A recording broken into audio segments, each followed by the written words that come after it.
What is up, everyone? It is Dan. Welcome back to another episode of Guitar Talk. Hit the like button, subscribe button, all those YouTubey things. Roll that intro.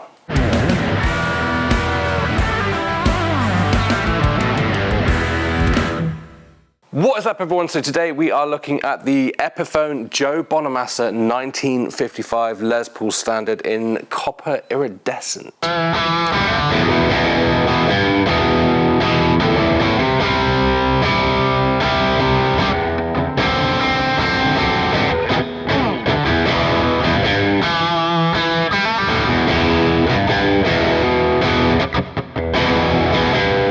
This is the Joe Bonamassa 1955 Epiphone Les Paul in Copper Iridescent.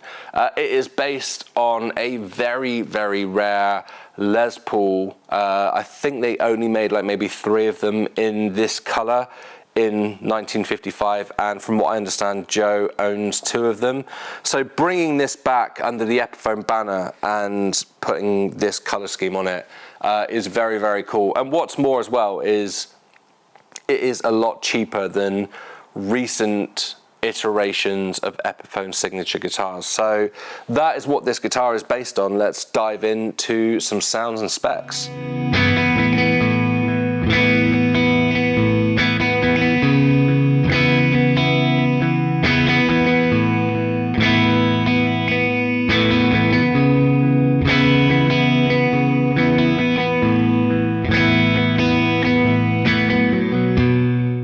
Checking out the specs at the body on this, we have got a mahogany body with a maple cap. We've got a 3-way switch, single ply binding on this. You've got 2 volumes, 2 tones. These are CTS pots and Mallory caps, Epiphone P90 Pro pickups, and it is finished in this beautiful copper iridescent finish.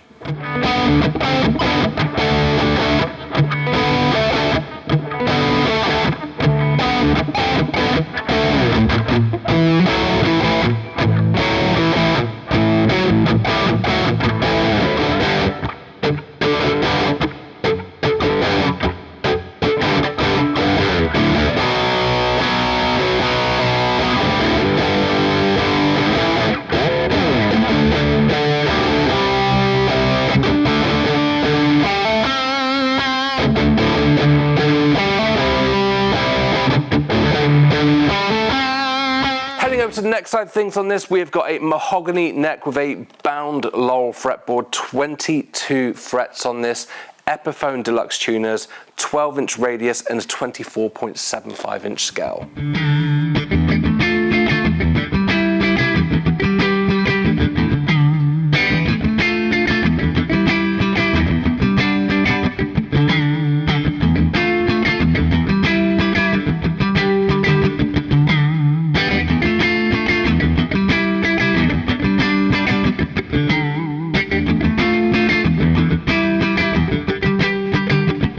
Sounds and tones that you can get out of this guitar are pretty much what you would expect for a guitar like this, and a bit more, in my opinion. In case you are wondering, I was using my Fractal FM9 with the Mesa Boogie Triple Crown preset. It's a preset I use quite often in these videos now, just because it's got a really nice clean tone, a nice low gain tone, and a nice high gain tone. But yeah, just the straight preset that's on there for this video. These pickups, the Epiphone P90 Pro pickups, to me sound great in this guitar. Very versatile, dynamic, touch sensitive, all those things. It does big, lush, chimey, rich, clean tones, and you can push it all the way up to big 80s style classic rock tones, and even further if you want. If you wanted to do metal on this, you could convincingly do metal on this. And the pickups being very dynamic as well, if you roll the volume off, even on the highest gain tones, you can get some big clean tones out of this. Are you going to get Cory Wong style single coil tones out of this doing funk stuff? No, probably not, but you are going to get some very big fat clean tones out of it. It's a great sounding guitar.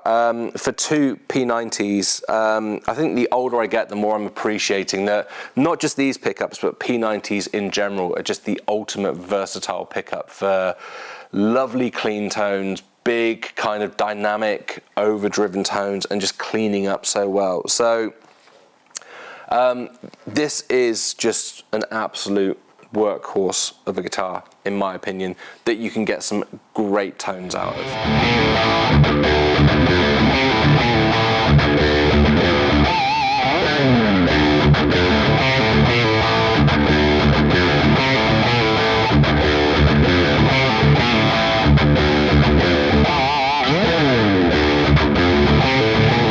Build quality on this is excellent. It's all very clean. It's been put together very well. It looks like they've used, from the grain and everything, a very nice quality piece of mahogany. It looks, if I look really close and really hard, I think it's a two-piece body on this one. It's really hard to see the join. They've hidden that really well. Ends of the frets are nice and smooth. There's no kind of sharp fret end, so fret work there has been done very well. The binding is nice and clean. There's no kind of sharpness to the edges of the binding or anything. The nut's been cut really well, so there's no kind of sharp overhang on the nut to the neck, so that is all very, very good. There's no blemishes in the finish, which is excellent, because with a rare finish like this, you don't want any kind of blemishes in there. So very, very impressive for a guitar of this caliber. I can't see anywhere on here that they've cut corners or anything to cheapen the guitar, so excellent there for Epiphone.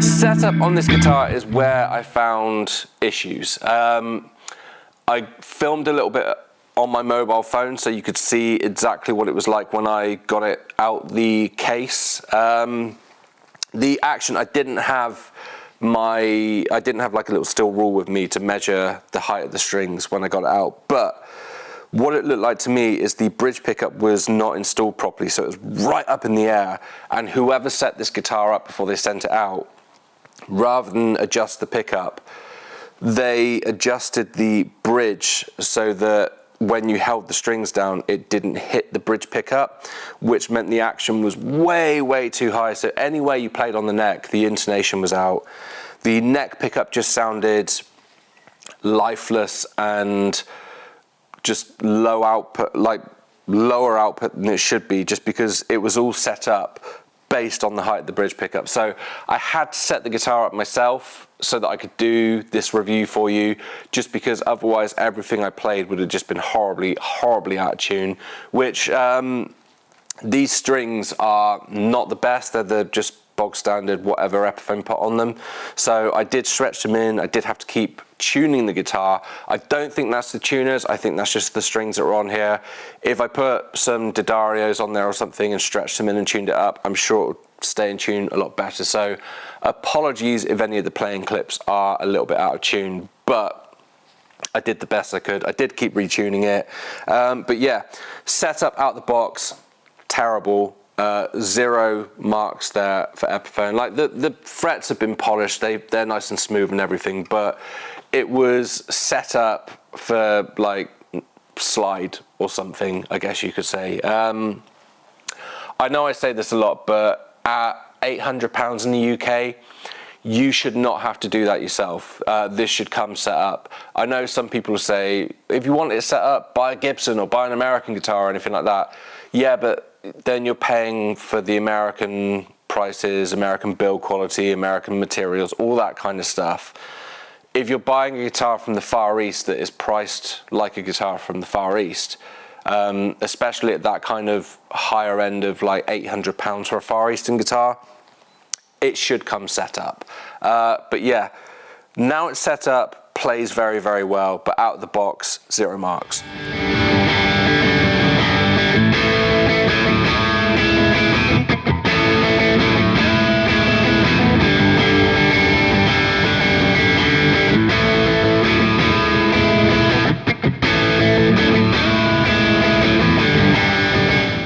Would I play this guitar live? And by that, as usual, I mean if I was going on tour for a year and someone said you can only play these Epiphone Bonamassa 55 Les Pauls live, would I be happy playing these?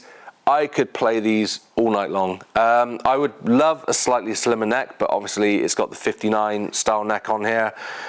These pickups are great, very dynamic, very touch sensitive. They do everything that I personally need to do. I play in like a southern rocky, poppy, country kind of band at the moment, so these pickups are perfect for that style. Would I play one of these live?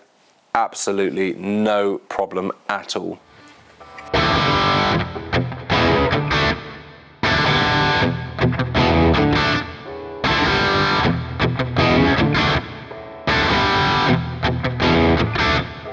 Is there anything that I don't like about this? I mean, aside from the setup out the box on this particular one, I hope if you get one, yours is set up incredibly well out of the box, but obviously this one wasn't. So aside from the setup out the box, I guess the only thing for me, guitar-wise, is I prefer a 60s profile. That wouldn't make sense on this being a 55 Les Paul, but you know, that's just personal preference for me. I guess the only other thing is marketing-wise, where it's just something that irks me that I'm just going to get off my chest with this. It's not as bad on this because this is like £800. It's worse on the new style signature Epiphones where they charge like $1,500 or something. But the whole marketing behind CTS pots and Mallory caps, this has got CTS pots and Mallory caps in it.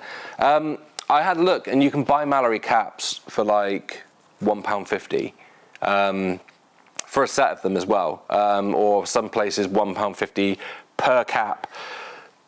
CTS pots as well, like what is this, 30 quid's worth of stuff? Making a big deal out of the fact that it's got CTS pots and Mallory caps, you might as well just say we've put some standard pots that a lot of guitars have in these days, and some capacitors that work. I don't get the big marketing thing behind it where they say, we've put these parts in there that aren't very expensive, a little bit more expensive than the really, really cheap stuff, but they're still quite cheap. Just something that irks me that I'm getting off my chest in this video. As I say, not as bad as on the £1,500 Epiphones or whatever when they do that, but it is what it is. Anyway, aside from like, I'd personally prefer a 60s neck profile, but 55 Les Paul doesn't make sense. And the setup, there's nothing I don't like about this. This is a very cool feeling, sounding, playing guitar.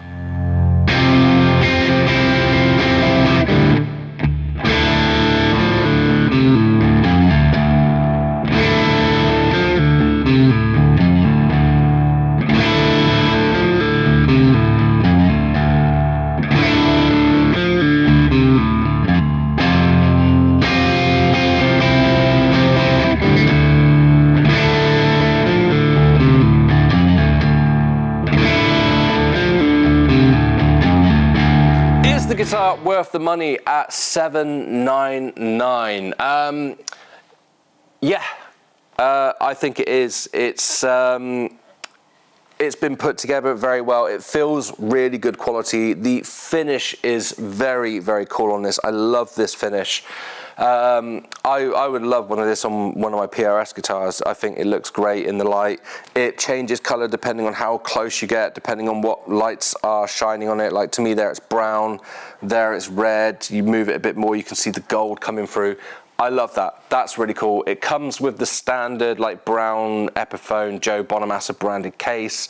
$799, I think that is a great change from the signature Epiphones that have been coming out at over £1,000. Like at that price, I think you are pushing it a bit far for the Epiphone brand, but going back down to the £800 price for something like this, I think is a great decision. And is it worth the money? To me, yeah, it is. If you see one in the shop, try it out and judge for yourself, but I would totally pay $799 for one of these.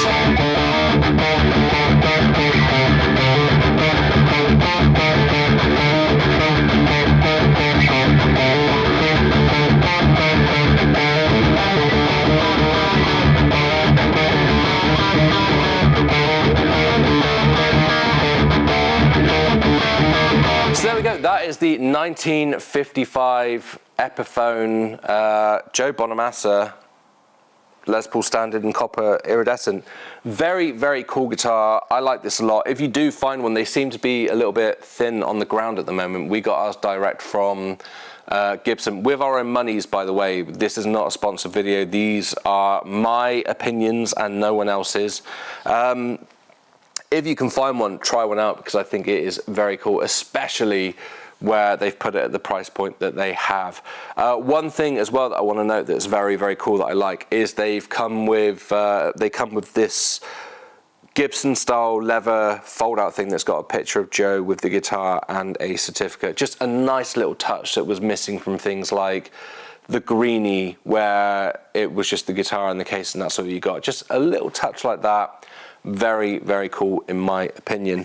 Anyway, I really like this, especially now it's been set up. I would happily play this all night long. Very cool guitar, as I say. Let me know what you guys think in the comments. Let me know if you've managed to get one and how yours was out of the box. Did you need to set yours up? And other than that, usual YouTube stuff. Like, subscribe, notification button, all that stuff. Really does help us grow. I will see you guys in the next video. Bye.